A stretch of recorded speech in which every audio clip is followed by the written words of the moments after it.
ধৈর্যের পুরস্কার আল্লাহ দিবেন, এটা ভেবো না কখন দিবেন। যখন দিবেন ভরপুর করে দিবেন ইনশাআল্লাহ।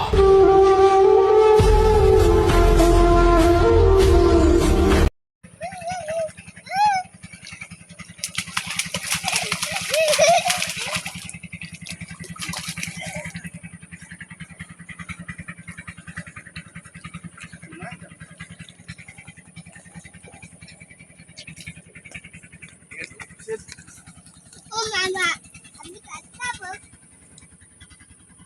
ও মামা, একটা সাপ আছে।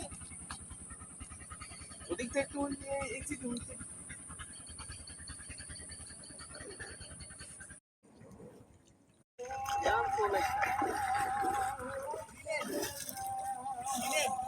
কে সিনায় মাইনি